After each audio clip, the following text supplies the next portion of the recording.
얼마 전 저 딸 아이가 학교에서 과제로 프로젝트를 하나 했던 것 같습니다. 그러면서 선생님에게 칭찬을 하나 들어왔어요. 그래서 이제 아이들이 이제 보통 이렇게 자기 얘기를 안 하는데 또 기분이 좋았는지 칭찬 들었다 하면서 얘기를 했습니다. 어떤 칭찬을 들었는가 들어보니까 아이가 프로젝트를 했는데 그 아이디어가 너무 좋다, 그 주제에 대한 아이디어가 너무 좋다라고 이렇게 이야기를 들은 겁니다. 제가 그 얘기를 듣는데 굉장히 기분이 좋았어요. 선생님한테 칭찬을 들었다는 것도 기분이 좋긴 했지만 그 아이가 아이디어가 좋았다, 그 말을 듣는데 참 기분이 좋았습니다. 왜냐하면 제가 겉보기에는 굉장히 이해력도 정말 뛰어나고 암기력도 참 좋아 보이는 것처럼 보이지만 이해력도 좀 많이 딸리고 실수도 많이 하고 또 암기력도 좀 많이 부족해서 자주 잊어먹고 까먹는 그런 참 부족한 부분이 있는데, 하나님께서 저를 좀 불쌍히 여기셔서 한 가지 은사는 좀 주셨습니다. 그게 뭐냐면 번뜩이는 그런 아이디어 내는 거는 제가 참 어렸을 때부터 저도 인정을 받고 또 그런 일들이 또 많이 이렇게 도움이 됐던 기억이 있습니다. 그래서 한 예를 들면 중고등학교 때 제가 뭘 이렇게 만들게 할 때 선생님들이 너 참 야 이렇게 생각하고 만들었냐고 칭찬을 해준 적도 있었고요. 또 대학교 때 발표 수업할 때는 경영학과 수업인데 야 이래가지고는 우리가 점수를 딸 수가 없다, 연극을 하자 해가지고 제가 같이 팀 하는 친구들한테 경영학과인데 경영과 관련된 회사의 그런 상황을 이렇게 상황극을 만들어가지고 탁 해가지고 그 대표로 1등 받고 그렇게 좋은 점수 받은 적이 있었습니다. 이렇게 하나님께서 저에게 불쌍히 여기사 반짝이는 그 아이디어, 그런 것들을 이렇게 은사로 주셨는데, 저희 딸아이가 선생님한테 아이디어가 좋다라는 그런 얘기를 들으니까 기분이 좋았어요. 선생님한테 칭찬을 들어서 기분도 좋겠지만 이 아이가 나를 닮은 구석이 있구나 라는 그 마음에 굉장히 좋았습니다. 뭐 제가 그래서 딸아이한테 야 너 참 날 닮았구나 했을 때 우리 딸은 이렇게 쳐다보면서 what? 그러는데 이해는 해요. 이해는 하지만 저는 기분이 참 좋았어요. 부모가 자식을 바라볼 때 참 사랑스러운 이유가 있습니다. 근데 많은 이유가 있겠지만 저는 부모가 자녀를 바라볼 때 참 너무나 사랑스러운 이유는 이 자녀의 모습 속에 나의 닮은 모습이 있기 때문에 사랑스러운 마음이 있지 않을까라는 생각이 들어요. 하나님 아버지께서 저와 여러분들을 매우 사랑하고 계신데 언제 더 막 사랑스러운, 원래 사랑하시지만 막 사랑의 마음이 더 이렇게 불붙듯이 일어날까요? 그 모습 바로 저와 여러분의 삶의 모습 속에서 하나님의 모습, 하나님의 형상이 나타날 때인 줄 믿으시길 주 이름으로 축원합니다. 그래서 사도 바울이 오늘 저와 여러분들에게 권면하기를 하나님을 기쁘시게 해드리는 삶을 살기 위해서는 어떻게 해야 되느냐 하면서 1절에서 하나님을 본받는 자가 되라, 하나님을 닮아서 하나님의 모습과 형상이 여러분 가운데 나타나기를 소망합니다 라고 그렇게 이야기를 하고 있습니다. 전 여러분에게 그 하나님의 아름다운 모습과 형상이 진심으로 나타나기를 다시 한번 주의 이름으로 축원드립니다. 아멘. 자, 그런데요, 우리가 이렇게 하나님을 닮고 싶은데 어떻게 하면 하나님을 닮을 수 있을까, 좀 그런 생각을 하게 되는데, 자, 하나님을 닮기 위해서는 하나님을 향한 존경의 마음이 있어야 되지 않겠습니까? 우리가 누구를 닮고 싶다, 누구의 삶을 따라가고 싶다 하는 것은 그 사람에 대한 그런 어떤 존경과 또 사랑의 마음이 있어야 가능한 거 아니겠습니까? 그래서 하나님께서 오늘 사도 바울이 오늘 저와 여러분들에게 뭐를 말씀하고 있냐면 하나님을 닮고 싶어 하는 그런 마음이 여러분 가운데 준비되어 있는가라고 이야기하고 있습니다. 그러면서 하는 말이, 자 1절 다시 한번 보세요. 자, 그러므로 사랑을 입은 자녀같이 너희는 하나님을 본받는 자가 되고 라고 기록되어 있습니다. 다시 말해 하나님을 본받기 전에 먼저 우리 안에서 확인해야 될 게 뭐냐, 여러분들은 하나님 앞에 사랑을 받았습니까?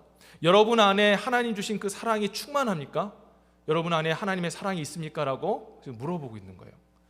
제가 설교 때도 많이 말씀드렸지만 믿음의 가정에서 이제 자라고 태어나서 그렇게 모태신앙으로 자라왔습니다. 그런데 제 나이 20살 될 때까지 저는 하나님을 제대로 알지 못했어요. 특히 저희 아버지께서는 교회 중직으로서 안수 집사와 또 장로님이 되셨는데 어느 순간 보니까 제가 너무 그것 때문에 스트레스를 받고 있는 거예요. 아버지 때문에, 또 어머니도 권사님이기 때문에, 또 그렇게 들어오는 장로의 아들, 권사의 아들이라는 그런 부담도 있고, 그래서 억지로 교회 오기 싫은데도 와야 되고 또 겉의 모습은 마치 신앙생활 잘하는 아들처럼 그렇게 보여야 하는 그런 경우도 있었습니다. 그래서 제 마음속에는 겉으로는 교회는 나오지만 항상 마음속에는 어떻게든 교회를 좀 떠나볼까, 어떻게 하면 좀 부모하고 좀 떨어져 볼까, 이제 그런 마음을 가지고 살았어요. 그런데 제가 떠나고 싶었는데 떠나기 전에 한 가지 의구심을 좀 풀고 좀 떠나야겠다. 그게 뭐냐면 적어도 제가 뭐 장제로 끌려왔던 뭐 억지로 했던 간에 10수년간 그래도 교회를 다녔는데 하나님이 살아계신지 아닌지를 내가 확인하고 그 다음에 가야겠다, 그런 마음이 든 겁니다. 그래서 특별히 그때 우연치 않은 기회에 영성 수련회가 겨울에 잡혔는데 이번 가야겠다. 그래서 요번에 집회 동안에 하나님을 내가 부르짖었는데 하나님을 만나지 못한다면 하나님은 이 세상에 존재하지 않는 거로 나는 과감하게 떠나겠다, 이제 결단을 하고 처음으로, 지금까지는 억지로 끌려갔지만 처음으로 저의 자발적인 의지를 가지고 이제 영성 수련회에 참여하게 되었습니다. 3일의 집회 동안에 제 마음에 공허함이 있었어요. 옆에서는 막 저랑 나이 비슷한 형제 자매들이 막 주여 주여 하면서 막 눈물을 흘리고 기도하는데 저는 마음이 마른 장작처럼 아무런 감동이 없었습니다. 자, 그래서 이제 마지막 날이 되었고 이 마지막 날 마지막 밤에 이때 하나님이 나를 안 만나 주시면 나는 과감하게 이제 난 내 인생에 하나님 없다 하고 그렇게 마지막 선언하고 그때 이제 기도를 하기 시작했습니다. 목사님의 말대로 하늘을 우러러보고 주님을 향해 크게 외치라고 말씀하셔서 제가 순종하여서 주여 하고 그렇게 기도를 하는데 놀라운 일이 벌어졌습니다. 갑자기 위에서부터 제가 성령을 체험하게 되었어요. 몸에 막 진동이 막 오기 시작하면서 막 몸이 떨리고 한 번도 해보지 않은 입안에서 그 하늘의 그 언어인 그 방언이 터지기 시작했습니다. 기도가 막 자동적으로 흘러나오는 것을 체험을 하게 된 거죠. 근데 제가 이런 어떤 진동을 체험하고 또 사도행전 2장에 나왔던 그 성령의 어떤 방언 터지는 그런 역사들을 체험해서 제가 충격을 받은 것도 있겠지만 제 마음속의 큰 충격은 제 마음속 깊숙한 곳에 심연의 그 가장 깊숙한 곳에서부터 생각지도 못했던 그 슬픔의 마음이 이렇게 올라오기 시작했기 때문이라는 것입니다.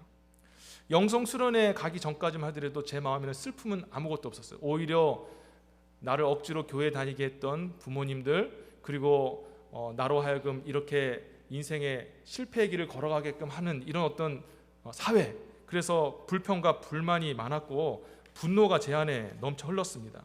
그런데 갑자기 성령을 받는데 그 분노의 마음이 싹 사라지면서 오히려 막 슬프고 애통한 마음이 들기 시작한 겁니다. 왜 슬픈 마음이 들었을까요? 어떤 슬픔이었을까요? 바로 제 자신에 대한 슬픈 마음이었어요.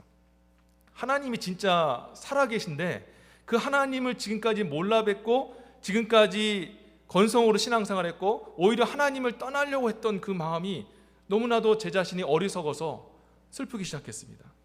하나님 앞에 이 거룩하신 하나님이 진짜 계신데 늘 죄 짓는 것만 생각하고 늘 영적인 그런 문제와 그런 고통 속에서 살아갔던 저의 자신의 그런 연약한 모습에 또 슬퍼했고, 그리고 그때 제가 인생을 뭐 얼마 살지 않았지만 그때 많이 좀 좌절하고 또 성적으로 낙심하고 또 여러 가지 그런 상황 속에서 항상 늘 죽었으면 좋겠다, 기회만 되면 어떻게 하면 죽을까, 이런 생각을 하고 살았던 제가 영광의 하나님이 살아계신지도 모르고 항상 그 마음을 가지고 살아갔다는 것이 너무나도 안타까우고 슬퍼서 계속해서 그 자리에서 통곡하면서 울었던 것입니다. 한참을 울고 나서 마음이 좀 진정이 됐는데 그때 두 번째 신비로운 체험을 했어요. 어떤 체험을 했냐면 갑자기 제 마음속에 슬픔이 사라지더니 똑같이 그 마음속 깊숙한 곳에서부터 기쁨의 마음이 흘러오기 시작하는 겁니다. 그래서 제가 한 번은 생각했어요. 보통 여러분들도 마음이 속상한 일이 있고 그럴 때 옆에 뭐 교우들에게 아니면은 뭐 남편과 또 아내에게 털어놓으면은 마음이 시원하잖아요. 그래서 마음이 괜찮아지고 회복도 되는데 내가 너무 울어가지고 그래서 마음이 이렇게 기쁨이 생기나 했는데 그게 아닌 거예요. 제 마음속 깊숙한 곳에서 마치 샘이 흐르듯이 계속해서 기쁨이 흘러나오고, 근데 그 기쁨이 마음의 감정이 변해서 환희로 바뀌게 되어지는 겁니다. 그 엄청나게 감격스러운 것을 봤을 때의 그 말할 수 없는 그 기쁨, 그 환희, 그것이 제 안에서 폭포수처럼 막 쏟아져 나오는 겁니다. 왜 그런가 하니까 제가 제 마음속에 들려주시는 성령의 음성을 딱 한마디 들었거든요. 어떤 음성을 들은 줄 아십니까? 하나님이 너를 사랑한다. 하나님이 너를 사랑한다라는 그 음성이 제 마음 가운데 탁 와닿았을 때 제 모든 슬픔이 순간 사라지면서 갑자기 기쁨이 샘솟기 시작했더라는 것입니다. 여러분, 하나님께서 저에게 은혜를 베풀어 주셨어요. 제가 눈 감고 기도하는데 영안을 열어주셔서 십자가에 달리신 예수님을 보게 됐어요. 골고다 십자가 언덕이었는데 지금도 기억합니다. 십자가 위에 예수님께서 피 흘리고 계신데 주변을 보니까 아무도 없어요. 오직 나하고 예수님밖에 없는 겁니다. 그때 제가 딱 영적으로 알았어요. 아, 저분이 바로 나를 위해서 십자가 달려 죽으셨구나. 저 위대하신 하나님의 아들이 바로 이 정말 세상에 미물보다 못한 나를 위하여서 십자가 달려 죽으셨구나. 그것을 깨닫게 된 겁니다. 근데 그러고 나서 끝난 것이 아니라 그 장면이 바뀌면서 예수님께서 십자가에 내려오셔서 하늘로 영광스럽게 올라가시는 거예요. 근데 찬란한 옷을 입으시고 막 빛이 나는데 그 영광의 빛이 마치 사울이 그 다메섹 도상에서 주님의 그 영광의 빛을 보고 눈을 멀어버렸던 것처럼 저도 그렇게 주님의 그 영광의 빛이 비쳐서, 제가 영적인 얘기를 하는 겁니다. 제가 직접 봤다는 게 아니라 영적으로 그렇게 보는데 그 따뜻한 빛이 내게 쫙 비치면서 제가 어떤 마음이 들었냐면, 야, 세상에서 내가 가장 행복한 사람이구나. 내가 이렇게 귀하고 존귀한 존재인지 난 몰랐구나. 도대체 내가 뭐길래 주님께서 이런 사랑을 내게 베풀어 주시는가. 하나님 정말 감사합니다. 예수님, 나를 위해서 십자가에 달려 죽으심에 진심으로 감사합니다. 당신이 무엇이든 간데 내가 또 무엇이 간데 나에게 이렇게 당신의 생명을 주셨습니까? 참으로 감사하나이다 하면서 진심으로 감사와 감격으로 하나님 앞에 찬양 올려드리게 되었어요.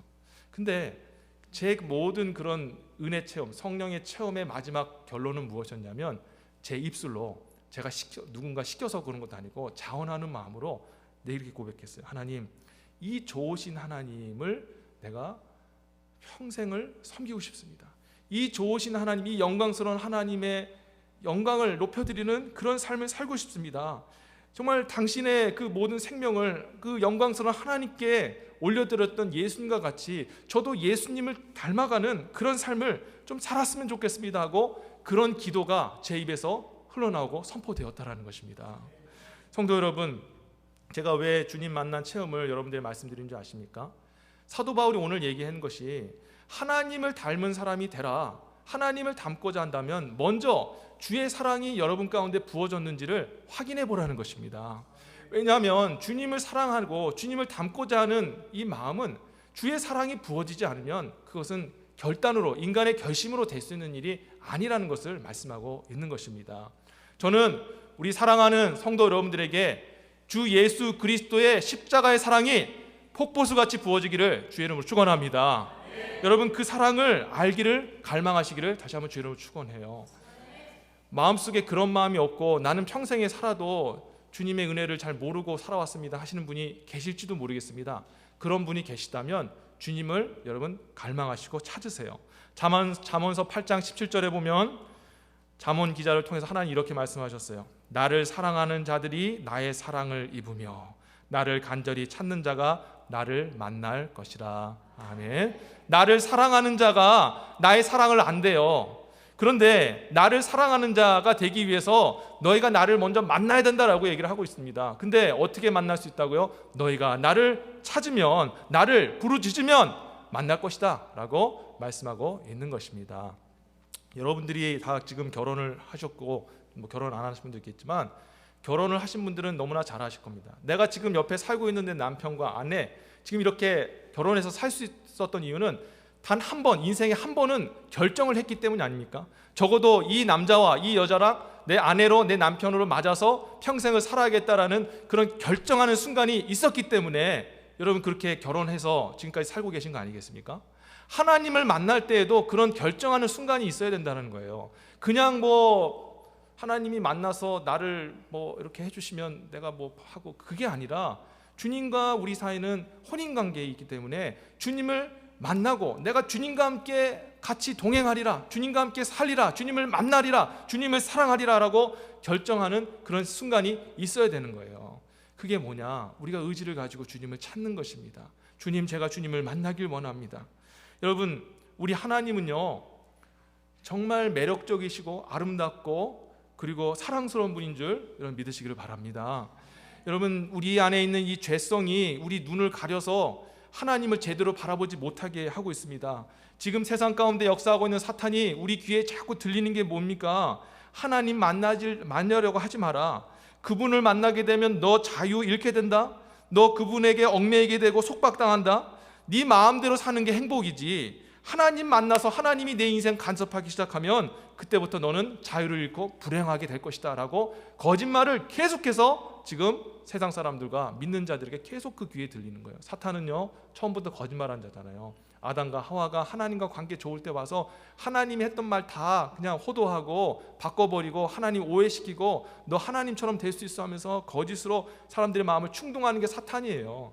오늘날 그래서 수많은 사람들은요, 하나님 하면 처음부터 막 경기를 일으키고 싫어요. 하나님 내가 만나면 내 인생 다 뺏기고 그렇게 하고 싶지 않아요 라고 그렇게 하면서 하나님을 처음부터 거절하게 만드는 거예요. 아름다우신 하나님, 매력적인 하나님, 사랑스러운 하나님을 못 보게 한다는 겁니다.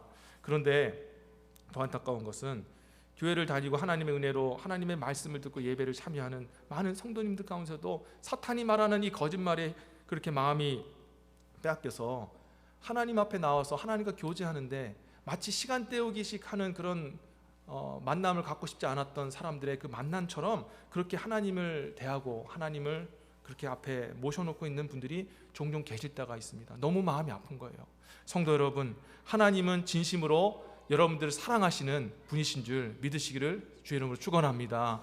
얼마나 여러분들을 사랑하고 계신지, 당신의 아들의 생명을 주시기까지 우리를 사랑하셨다라고 얘기하고 있습니다.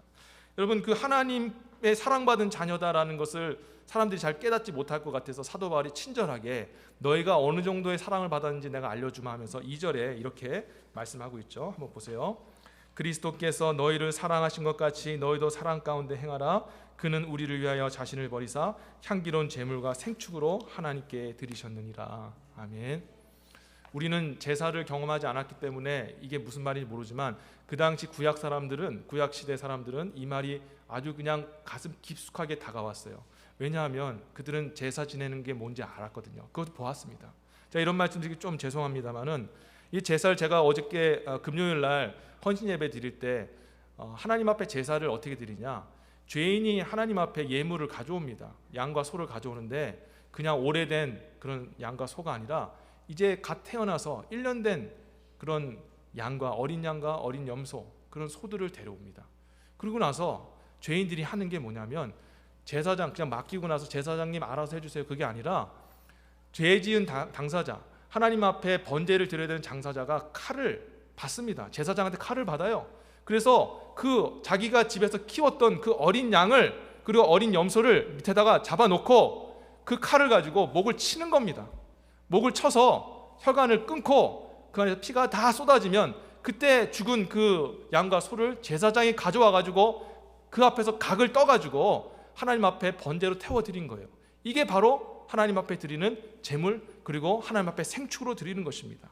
오늘 사도 바울이 뭐라고 얘기하냐면 예수님, 하나님의 아들이신 예수님이 너의 죄를 위하여, 너를 죄에서 구원하시기 위하여 생축과 같이 그렇게 십자가 제단 위에서 몸 찢기시고 창 찔리시고 피 흘리셔서 그렇게 죽으셨다. 그런 사랑을 너희가 받았다라고 말씀하고 있는 것입니다. 성도 여러분, 제가 얼마 전에 우연찮게 한 뉴스를 봤어요. 미국 법원에서 일어난 일을 잠깐 뉴스로 보여줬는데 한 여인이 법원에서 쫓겨났습니다. 어떤 스토리인가 보니까 흉악 범죄자가 하나 있었습니다. 그 흉악 범죄자가 마지막 이제 선고를 받기 위해서 재판장에 들어갔는데 그 흉악 범죄자가 얼마나 잔인한 흉악 범죄자인지 남자, 여자, 노인 할 것 없이 막 사람을 무차별하게 죽였고요. 뿐만 아니라 자기가 죽여놓은 그 사람의 주검에다가 그렇게 몹쓸 짓을 해놓았어요. 우리 한국 같았으면은 아주 그냥 난리가 났죠. 그런데 미국은 모르겠습니다. 그 범죄자에게 어떤 형벌을 내렸냐면 가석방이 없는 종신형을 내렸어요. 가석방이 있잖아요. 미국은 돈만 내면은 그래도 아주 흉악한 범죄라도 돈을 이렇게 내면은 다시 이렇게 석방이 되는데 가석방 안 된다. 돈 내도 소용없다. 평생 감옥에서 썩어서 죽어야 된다. 근데 그 얘기를 듣고 이제 피해자들 이제 가족이 막 울었어요. 어떤 사람은 이게 말이 되냐? 사형을 해야지 왜 가석방 없는 종신형이냐 하면서 억울해하면서 가슴을 치는 사람이 있었고, 어떤 사람은 마땅히 받아야 될 벌을 받았다 하면서 그렇게 울면서 그렇게 애통하는 사람도 있고요. 근데 방청객 속에서 한 여인이 막 가슴을 치면서 뒤로 자빠지는 겁니다. 막 울면서요. 그래가지고 제가 저걸 보면서 저 여인이 피해자의 가족인가 보구나 생각을 했는데, 그 여인이 사람들 앞에서 뭐라고 얘기하냐면, 저 아이는 사람을 죽일 만한 사람이 아닙니다. 오랫동안 정신병을 앓아왔고 자신의 의지와 상관없이 살인을 한 것입니다. 저 아이의 마음의 본심은 그것이 아니었습니다. 이 아이는 무죄입니다. 이 판결은 무효입니다. 라고 그렇게 외치더라는 겁니다. 그러니까 옆에 있던 그 피해자의 가족들이 난리가 난 거죠. 너 지금 당신 무슨 얘기하냐 그러면서 막 비난하고, 어떤 여인 엄마, 그 피해자 어머니는 와가지고 그 여자 막 멱살을 잡고 막 싸우기 시작합니다. 이 여자도 막 그 여자 잡고 싸우는데 미국 경찰이 와가지고 떼어놓고 억지로 그 범인의 어머니를 바깥으로 쫓아냈어요. 그 기자가 쫓아가가지고 다시 한번 이제 인터뷰를 한 겁니다. 어떻게 된 생각이십니까? 판결에 대해서 어떻게 생각합니까? 우리 아들은 그럴 리가 없습니다. 우리 아들은 원래 처음부터 착한 아이였고 살인한 거 이거 자기의 정신병에 의해서 그런 겁니다. 무죄입니다. 막 그런 얘기를 하는 거예요. 제가 그 얘기를 딱 들었을 때 미친 여자구나. 어떻게 살인한 그 아들을 그렇게 변호하고 사람을 그렇게 죽였고 증거가 그렇게 넘치는데 어떻게 그 아들을 변호할 수 있을까?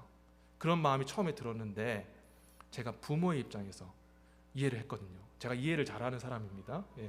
입장을 잘 이렇게 놓고 화가 나도 이렇게 왜 그럴까 하고, 그래서 또 용서하고 또 그런 하나님 은혜를 주셨는데, 이해를 해보니까, 입장을 바꾸니까 이해가 되는 거예요. 아들이 살인을 했어요. 그래서 벌받아 마땅해요. 그 어머니 마음속에 그 마음이 있었겠죠. 그런데 아들이잖아요. 자기 아들이니까 살려야 될 거 아니겠습니까? 그래서 모든 비난과 모든 욕은 다 내가 받을 테니 어떻게든 이 아이를 정신병자로 어떻게 몰더런지 그렇게 해서라도 그 감옥에서, 그 종신형에서 빠져나올 수 있도록 그렇게 한 거예요. 여러분, 그렇지, 이해가 된 겁니다. 그럴 수도 있었겠구나. 근데 여러분, 이 여인은요, 자기 아들이, 그 흉악범자가 자기 아들이기 때문에 그런 말을 할 수 있었죠. 그런데 하나님이 우리 죄를 용서해 주신 것이, 그게 실은 가능한 게 아니라는 거예요. 우리는 하나님 앞에 어떤 범죄를 지었습니까? 피조물임에도 불구하고 하나님처럼 되고자 사탄 말을 들었고요. 이 땅의 죄지음으로 인해서 하나님 창조하신 모든 만물을 죄와 부패와 타락으로 만들었어요. 망쳐놨어요. 하나님의 영광을 가리고, 하나님이 그 모든 세상을 통해 하나님께서 하시고자 했던 그 만세전부터 했던 그 계획들이 우리 인간의 죄로 인하여 다 망가지고 다 부패하고 쓰러지고 무너지게 되었습니다. 하나님이 우리를 향해서 분노하시고 심판하시고 완전히 밟아서 이 세상에 멸하신다 할지라도 우리는 할 말이 없는 존재였어요. 우린 그런 존재였습니다. 그랬던 하나님이 우리를 향한 분노와 미움의 마음을 버리시고, 그 마음 속에서 그 마음을 바꾸시사 우리를 불쌍히 여기고 우리를 사랑하시기로 그 마음을 바꿔주셨다는 겁니다. 근데 그 사랑을 실현하기 위해서 정말 그 어머니는 그 아들을 위하여 이 아들이 정말 무죄입니다 라고 그렇게 얘기를 했지만, 우리 하나님께서는 우리에게 있는 그 죄를 무죄 석방하시기 위해서 하나님의 아들이신 예수님을 그 법정에 대신 세운 거예요. 우리 대신에 그 법정에 세우시고, 하나님이 판결자이시고 하나님이 심판자이고 그 법의 집행자이신데, 아들을 불러다가 세워놓고 진짜 죽어야 되고 진짜 멸망될 사람은 저쪽으로 치워놓으시고, 이 아들이 너희를 대신하여서 이 죄값을 치른다, 내가 내 아들에게 십자가에 형벌을 내린다, 사형을 명하노라 하면서 하나님 아버지께서 그 아들을 향하여서 사형 선고를 내리시고 집행하셨다는 것입니다. 그런데 놀라운 것은 하나님의 아들이신 예수님이, 여러분, 하나님의 아들이신 예수님이 갑자기 하나님께서 오셔서, 내 아들아, 내가 내 백성들 이 죄지어서 나의 모든 영광을 가려놓은, 그래서 죽어 마땅한 죄인들이지만 내가 이들을 사랑하여 구원하기를 원한다. 그런데 너가 가서 좀 대신 죄값을 좀 치러주면 안 되겠니? 네가 그 사람들 대신하여서 십자가에 좀 달려서 대신 나의 그 분노를 받아주면 안 되겠니? 라고 하나님 아버지께서 말씀하실 때, 그 말씀에 따라서 예수님이 알겠습니다, 제가 순종하겠습니다 하고 육신의 몸을 입고 십자가 골고다 언덕에서 팔 벌려서 우리를 위해서 죽으셨다는 것입니다. 그 사랑을 저와 여러분들이 받은 줄 믿으시기를 주여 여러분 축원합니다. 그 사랑을 받았다라는 거예요. 그 사랑을 우리가 받았기 때문에 우리 어떻게 돼요? 하나님을 닮고자 하는 열망이 있어야 될 줄 믿습니다. 오늘 이 시간에 주의 성령께서 여러분 마음 가운데 주의 그 십자가의 그 은혜의 사랑이 포커스같이 부어지게 되시기를 주여 축원합니다. 여러분 그 사랑을 가지고 우리가 살아가야 돼요. 자, 그렇다면 우리가 마지막으로 우리 살펴볼 것은 우리 안에 있는 그 사랑이 부어졌다면 우리는 어떻게 하나님을 닮아야 될까? 주께서 주신 그 사랑을 가지고 우리는 거룩한 삶을 살아야 된다. 거룩한 자 되는 것이 바로 하나님을 본받는 것이고 하나님을 닮아가는 것이다 라고 하고 있습니다. 자, 3절에서 사도 바울이 계속 선언하고 있습니다. 음행과 온갖 더러운 것과 탐욕은 너희 중에서 그 이름이라도 부르지 말라. 이는 성도에 마땅한 바니라 라고 했습니다. 여러분 우리 마음속에 우리 죄성이 우리 마음 가운데 있는데 이 죄성이 우리 마음속에 항상 집어넣고 우리 마음 충동하는 게 뭐냐면 음행의 마음이요 또 더러운 마음과 탐욕의 마음을 항상 집어넣습니다. 우리는 안 그런 것 같은데 천만에요. 우리 마음도 다 있어요. 세상 사람들이 하는 그 모든 범죄들을 이렇게 뿌리를 찾아 올라가게 보면요, 거기에 보면 다 어떤 문제가 있습니까? 음행 때문에, 더러운 것을 탐하는 그런 욕망 때문에, 탐욕 때문에 모든 사람들이 서로 죽이고 살리고 때리고 뺏고 이런 어떤 악한 일들이 일어나고 있어요. 여러분 우리가 하나님 앞에 하나님을 닮는다라는 것은 거룩하신 하나님을 닮는 거 아니겠습니까? 하나님께서도 이스라엘 백성들에게 말씀하시기를 내가 거룩하니 너희도 거룩하라 하시면서 내가 너희를 거룩하게 위하여 너를 불렀다라고 말씀하셨어요. 저와 여러분들의 소명은 하나님과 같이 거룩한 사람이 되는 것인 줄 믿으시기를 바랍니다. 그럼 거룩하게 되기 위해서는 어떻게 합니까? 우리 마음속에 내재되어 있는 이 탐욕, 이 더러운 것, 그리고 우상숭배 같은 이런 어떤 악한 마음들, 음행의 마음들을 성령의 불로 매일같이 태우는 저와 여러분이 되어야 한다는 겁니다. 이 마음속에 있는 음행, 그리고 더러운 마음, 그리고 탐욕의 마음은요, 우리 몸에 붙어있는 이 티눈과 같아요. 혹시 티눈 몸에 가지고 계십니까? 저는 오른쪽 발바닥 밑에 자그마한 티눈이 있습니다. 그래서 제가 이 티눈을 제거하기 위해서 얼마나 많은 노력을 했는지 몰라요. 물에 불려보기도 하고 손톱으로 긁어보기도 하고, 또 뭐 이렇게 꼬챙이로 파기도 하고 패치도 붙여보고 그래가지고 막 별의별 수단을 다 했는데 어느 순간 보니까 다 뽑힌 줄 알고 한 번은 패치를 붙였어요. 그래가지고 탁 뽑았는데 이만한 그런 덩어리가 나왔어요. 야, 드디어 이제 티눈의 자유다. 그러고 나서 일주일 있으니까 살이 차요. 그래서 살이 차는구나. 이제 새 살이 돌아왔구나. 근데 보니까 만져보니까 또 있어요. 그래서 저는 요즘에는 티눈은 내 살의 일부다, 내 삶이다 그 생각하고 받아들이고 있어요. 제가 왜 이 말씀 드리냐면요, 우리 죄성이 아직도 있거든요. 우리 안에 우리가 완전히 주님께서 우리를 부활시켜 주시고 영화로운 몸 되기 전까지 죄의 영향을 받아요. 그래서 우리 마음속에 이 음행과 더러운 것과 우상숭배의 이런 탐욕의 마음들은 매일같이 튀는과 같이 났다가도 없어졌다가 또 나오는 것입니다. 그래서 우리는 어떻게 해야 될까요? 이 모든 튀는과 같은 죄악들을 성령의 불로 매일같이 태워야 되는 줄 믿으시기를 바랍니다. 한 번 은혜를 받아가지고 내가 한 번 하나님 은혜 받았어, 제가 처음에 고백한 것처럼 나 하나님 은혜 받았어, 괜찮아, 그게 아니라 예수님도 말씀하셨잖아요. 네가 몸은 다 씻었다, 네가 나로 인해서 원죄는 다 용서받았으나 발은 좀 씻어야 된다. 내가 너를 발을 씻겨주지 않는다면, 너가 매일같이 주님 앞에 내 이름으로 죄 용서함을 받지 않으면 나는 너랑 상관이 없다. 그렇게 말씀하신 예수님의 말씀을 기억하시길 바랍니다. 그래서 우리는 하나님을 닮기 위해서 어떻게 할까요? 하나님과 같이 거룩한 삶을 살아야 되는데, 거룩한 삶은 바로 말씀과 기도로 성령의 능력으로 모든 튀는과 같은 음행과 더러운 것과 그리고 여러분 마음속에 있는 탐심을 태우는 것인 줄 믿으시길 주님 축원합니다. 여러분 그래서 매일같이 주님과 함께 동행해야 돼요. 말씀 읽으셔야 되고, 여러분 시간 날 때마다 여러분 기도하시는 성령이 여러분 가운데 강력하게 역사해서 모든 더러운 것들을 태울 때까지 여러분 간절히 기도하시는 저와 여러분 되시기를 바라겠습니다. 뿐만 아니라 우리가 이런 마음속에 있는 더러운 것도 태워야겠지만, 사도 바울이 마지막으로 고백하는 거룩한 하나님을 닮아서 거룩한 사람이 되는 것은 바로 입술의 말을 조심하는 것이다 라고 하고 있습니다. 4절 보세요. 누추함과 어리석은 말이나 희롱의 말이 마땅치 아니하니 돌이켜 감사하는 말을 하라 라고 하였습니다. 누추함과 어리석은 말, 희롱의 말 마땅치 않대요. 하나님의 거룩한 형상으로 지음받은 저와 여러분들은 말을 하나님 앞에 조심해야 되는 줄 믿습니다. 왜냐하면 말 한마디가 사람을 살리기도 하고요, 말 한마디가 사람을 죽이기도 하고, 말 한마디가 자신의 모든 쌓았던 것들을 무너뜨릴 때도 있기 때문이에요.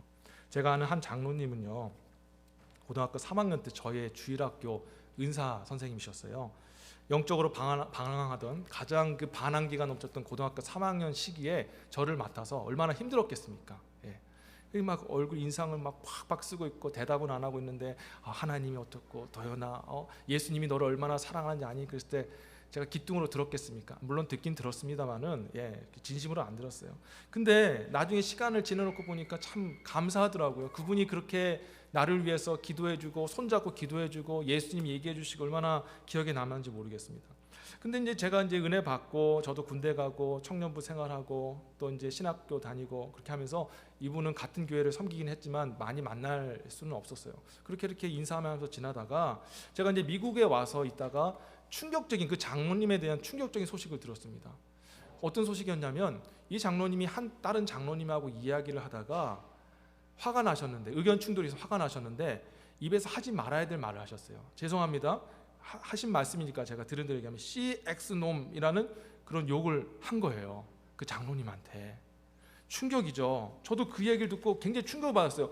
그분은 나의 은사님이고 항상 늘 하나님 얘기하시고 예수님 얘기하셨던 그런 열정이 있으신 분이셨는데 어떻게 그 말을 할 수 있을까?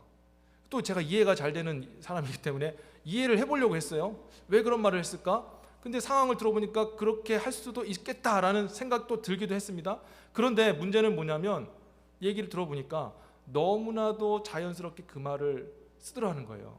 그러니까 막 화가 나가지고 저도 이제 운전을 하다 보면은 가끔 이제 막 팍팍 뛰어들고 막 그런 차들 보면요, 미국에서 좀 오래 살았다고 저도 이게 나오려고 그래요. 하는 그런 마음이 나오려고 하는데 참아요. 입으로는 안 되는데 마음은 이미 벌써 했어요. 막 하고 막 난리가 났어요. 근데 하나님 은혜로 거기까지는 얘기를 안 합니다. 그냥 하고 그냥 참는데 이미 벌써 마음은 벌써 했는데 그럴 수 있거든요. 근데 그분이 그렇게 막 당황스러운 일이 있을 때 야 이 CX놈아 하고 그렇게 얘기를 할 수도 있었을 텐데, 근데 듣는 얘기로는 너무나도 정말 이런 표현 좀 그렇지만 찰지게 너무 정말 자연스럽게 그 말을 쏟아놓고 있다는 겁니다.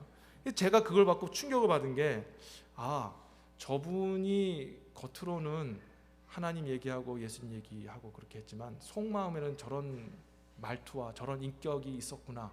그게 충격이었어요. 근데 제가 그분을 미워해서가 아니라 정죄해서가 아니라 너무 안타까웠어요. 내 은사님이시고 내가 그래도 존경했던 그런 장로님이신데 너무 그 말 한마디에 무너지는 것 때문에 너무 마음이 아팠어요. 그런데 그분이 본인도 이제 해놓고 나서 미안했는지 사과하시고 자기가 책임을 지겠습니다. 제가 부적절하게 이렇게 언행을 장로인데 했습니다 하고 용서해 주시고 교회를 떠나셨다고 합니다. 너무 안타깝잖아요. 말 한마디로 인해서 이렇게 참 쌓아뒀던 그 모든 것들, 사람들에게 끼쳤던 그 은혜들이 순식간에 무너지더라는 거예요. 왜? 바로 저와 여러분들은 말씀으로 창조하신 하나님의 그 형상을 받은 사람들이거든요. 우리의 말 한마디가 얼마나 강력하고 영향력이 있는지 여러분들이 알게 되시길 진심으로 바랍니다. 자녀들에게 하는 말도 그렇고 내 자신의 하는 말도 그렇고요. 우리 교우들에게 하는 말들이 얼마나 중요한지 모르겠어요. 서로 세워주는 말 해주시기를 진심으로 축원합니다. 사랑의 말을 했으면 좋겠어요. 마음에 화가 날 수도 있어요. 그렇지만 우리가 오늘 아까 말씀드린 것처럼 성령에게 도움을 받아 주님 제 마음도 모든 탐욕과 더러운 것과 우상 숭배하는 그런 음욕의 마음들 하나님 제어해 주시옵소서. 같이 하면서 동시에 주님 내 입술로 주장하셔서 하나님 내 입술에 누추한 말과 더러운 말과 그런 비방하는 말이 아니라 하나님을 찬양하고 격려하고 세우고 하나님을 높여드리는 감사하는 말이 내 안에서 흘러나오게 하여 주옵소서라고 함께 기도하시는 저와 여러분 되시기를 바랍니다. 이게 바로 하나님, 영광스러운 하나님을 닮아가는 모습이라는 것입니다. 이제 말씀을 제가 맺겠습니다. 사도 바울이 8절에서 이렇게 선언했어요. 너희가 전에는 어두움이었으나 이제는 주 안에서 빛이라, 빛의 자녀들처럼 행하라 하였습니다. 우리가 어두움의 자녀였을 때, 성령을 체험하지 않았을 때는 하나님 사랑도 몰랐고 그 마음의 음행, 더러운 거, 탐욕, 이게 그냥 내 마음속에 기본 장착된 것으로서 자연스러운 것이라 생각했습니다. 그리고 만나기만 하면 내 마음에 맞는 사람끼리 모여서 막 남 비방하고 또 낮추고 그러면서 낄낄거리면서 살아갔던 것, 그게 인생의 낙이요 즐거움으로 살았던 우리들이었어요. 하지만 우리는 예수 그리스도의 그 십자가의 은혜의 빛을 받아서 빛의 자녀가 되었습니다. 그 사랑을 알게 된 거예요. 하나님의 우리를 향한 그 아들을 주시기까지 죄인을 법정에 세우듯이 그 무죄한 자를 우리 주 앞에 세우시고 우리를 위해 십자가에 달려 죽게 하셨던 그 아버지 하나님의 사랑, 그 예수 그리스도의 우리를 향한 사랑을 저와 여러분들이 체험한 사람인 줄 믿습니다. 그리고 우리 마음속에는 거룩함과 겸손과 순종의 마음이 이제 부어진 줄 믿습니다. 이제 성령께 의탁하여서 우리의 입술과 또 우리의 말과 모든 인격이 하나님 앞에 영광이 되어지고 빛의 자녀로서 빛을 비추는 저와 여러분 되기를 진심으로 축복합니다. 성령께서 도우시면 가능한 줄 믿습니다. 우리 함께 같이 우리 기도하시면서 성령께 구하며 우리의 남은 인생이 빛의 자녀로서 하나님 앞에 영광 돌리는 복된 인생 되기를 주의 이름으로 축원합니다. 네, 기도하겠습니다.